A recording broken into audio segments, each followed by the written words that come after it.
आप सभी साथियों को एलटीवी की ओर से नमस्कार।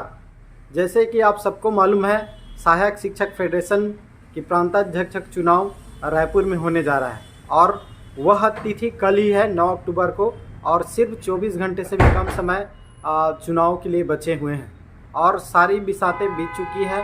सारे प्रत्याशियों ने अपने पत्ते खोल दिए हैं और इसी बीच चुनाव का माहौल क्या है, किस तरह की स्थिति बन रही है, इस पर हम विस्तार से चर्चा करने के लिए हमारे खास मेहमान उपस्थित हैं बसंत कौशिक जी, जो सहायक शिक्षक फेडरेशन के पूर्व प्रांतीय प्रवक्ता हैं और बारीकी से चुनाव पर नज़र रखे हैं। चुनाव की हर गतिविधि उनको मालूम है और उनको एक अनुमान हो चुका है, एक अनुभव हो चुका है कि यह चुनाव जो हो रहे हैं उसकी असली स्थिति को भांप चुके हैं। इस बारे में हम विस्तार से चर्चा करते हैं।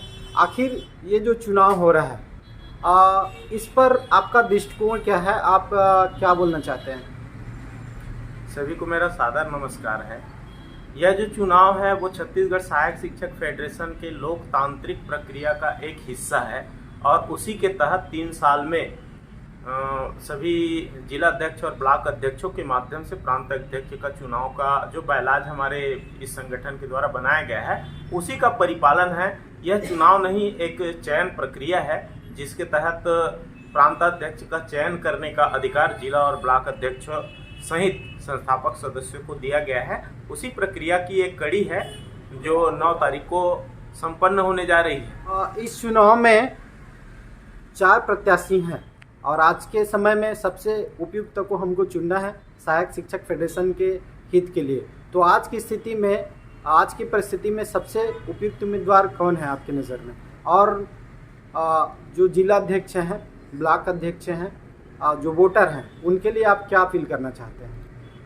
देखिए, छत्तीसगढ़ सहायक शिक्षक फेडरेशन एक बहुत बड़ा संगठन है और इसमें जो 4 प्रत्याशी हैं, हमारे प्रांताध्यक्ष, पूर्व प्रांताध्यक्ष भाई मनीष मिश्रा जी हैं, पूर्व उपाध्यक्ष शिव मिश्रा जी हैं और राजनांदगांव जिला अध्यक्ष श्री शंकर साहू जी हैं और नरेंद्र देवदास जी हैं बलौदा बाजार से। तो इन 4 उम्मीदवारों में अगर मुझे चूज करने की बात कहा जाएगा तो मैं 3 साल के कार्यकाल देखूंगा। 3 साल में किसने क्या किया और उनके नेतृत्व क्षमता क्या है, इसका मैं आकलन करना चाहूँगा।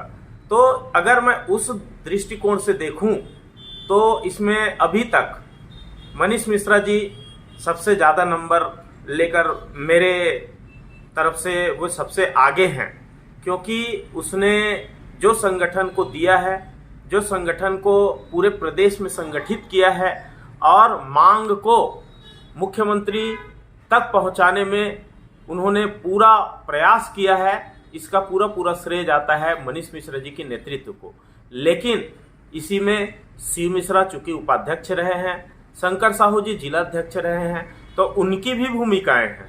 और मैं तो बार बार यही कहना चाहूँगा, संगठन में सबकी अपनी अपनी भूमिकाएं होती है। तो मैं प्रांत अध्यक्ष के भूमिका के तौर पर अपना पूरा 100% मनीष मिश्रा जी को देना चाहूँगा और बाकी सभी हमारे प्रत्याशी जो खड़े हैं वो योग्य उम्मीदवार हैं, उनकी योग्यता है, उनकी प्रतिभा है, जिनका सम्मान हमें करना है और वो भी संगठन के हिस्सा है। यही हमारी संगठन की खूबसूरती है कि हार और जीत अपनी जगह है और उस नारा को चरितार्थ करना है जिसमें हम बार बार लगाते हैं कि हम सब एक हैं, हम सब एक हैं। चुनाव हो रहा है, किसी की जीत होगी, किसी की हार होगी और इन्हें हमें हर्ष स्वीकार करना होगा। जिला अध्यक्ष और ब्लॉक अध्यक्षों के मतों से, जो भारी मतों से विजयी होगा, जिनको बहुमत मिलेगा, वो सहायक शिक्षक फेडरेशन के नेतृत्व संभालेगा और जो साथी प्रत्याशी के रूप में हैं या उनके सहयोगी के रूप में हैं, वे संगठन के साथ, नेतृत्व के साथ कदम से कदम मिलाकर चलेंगे। और मैं जिला अध्यक्ष और ब्लॉक अध्यक्ष बतौर एक संस्थापक सदस्य होने के नाते मैं सभी जिला अध्यक्ष और ब्लॉक अध्यक्ष महोदय से निवेदन करूंगा और अपील भी करता हूं कि 3 साल के कार्यकाल को देखते हुए, मनीष भाई के व्यक्तिगत क्षमता को देखते हुए, उनके नेतृत्व क्षमता को देखते हुए, उनके व्यक्तिगत गुणों को देखते हुए और उनके द्वारा किया गया संघर्ष को देखते हुए अधिक से अधिक मतों से भाई मनीष मिश्रा जी को विजयी बनाएं और उनको पूर्ण समर्थन दें और साथ ही साथ इस संगठन को मजबूत करें। बस मेरा यही संदेश है। सभी से अपील करना चाहूंगा, उनके साथ अपील उन प्रत्याशी साथियों से भी करना चाहूंगा, क्योंकि हम सब एक हैं और ये केवल एक प्रक्रिया का हिस्सा है। तो उन सभी से भी अपील करना चाहूंगा, संगठन के साथ चलें, संगठन के साथ रहें और अपनी जो मर्यादाएं हैं उनके तहत ही चुनाव प्रक्रिया में अपना सहभागिता दें। और जीत, जय और पराजय ये तो नसीब और समय और वक्त बताएगा कि कौन जीतेगा और कौन हारेगा, लेकिन ये बात जीत और हार की नहीं है, ये तो चयन की बात है और जिसे हम सबको स्वीकार करना होगा। और जो नेतृत्व मिलेगा उस नेतृत्व के साथ कदम से कदम मिलाकर चलने का अपील करता हूं और पुनः निवेदन करता हूं कि भाई मनीष मिश्रा जी को अधिक से अधिक मत देकर प्रांत अध्यक्ष के पद के लिए पुनः एक बार अपना आशीर्वाद जरूर प्रदान करें। जैसे कि आपने सबने सुना कि बसंत कौशिक जी ने अपने अनुभव से यह बताया कि आज की स्थिति में मनीष मिश्रा ही सबसे दमदार और उपयुक्त उम्मीदवार हैं। तो मैं एक और प्रश्न करना चाहता हूं कि जो 4 प्रत्याशी हैं उनके बीच मुकाबला कांटे का होगा, एक तरफा होगा, किस तरह से आपका अनुमान है? चूंकि मैं विगत 3 से 4 वर्षों से भाई मनीष मिश्रा की टीम में बतौर प्रांतीय प्रवक्ता उनके सहयोगी के रूप में काम किया हूं।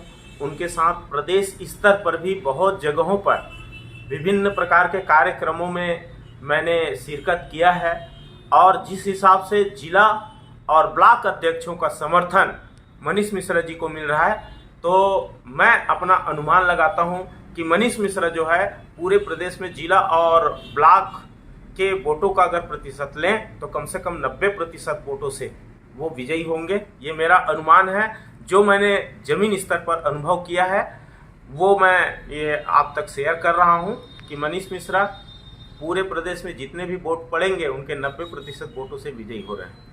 आप 90% कह रहे हैं और हमारी LTV द्वारा एक पोल सर्वे किया जा रहा है जिसमें मनीष मिश्रा जी को 65% वोट मिले हुए हैं और अभी सबसे ज़्यादा आगे वही चल रहे हैं। और बाकी जो हमारे शंकर साहू जी हैं वो दूसरे नंबर पे हैं, उनको लगभग 19% वोट मिले हैं। और तीसरे नंबर पर शिव मिश्रा जी हैं जिनको 15% वोट मिले हुए हैं। और चौथे नंबर पे देवदास जी हैं जिनको लगभग 3 से 4% वोट मिले हुए हैं। तो क्या यही ट्रेंड चुनाव नतीजे के बाद देखने को मिलेगा? क्या यही नतीजा होगा कि इसी तरह से मनीष मिश्रा आगे निकल जाएंगे और शंकर साहू जी दूसरे नंबर पर आ जाएंगे? देखिए लहरे जी, जो सर्वे किया जा रहा है उस सर्वे में मतदाताओं का सर्वे न होकर वो पूरे शिक्षकों के बीच का सर्वे है।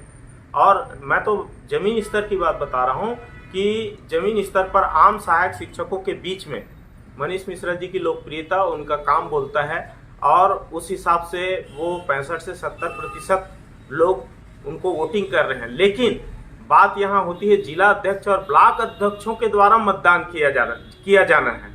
तो मैं इस हिसाब से बोलना चाहूँगा कि उस स्तर में मनीष मिश्रा 85 से 90% जिला अध्यक्ष और ब्लॉक अध्यक्षों के मत प्राप्त करके विजयी होंगे।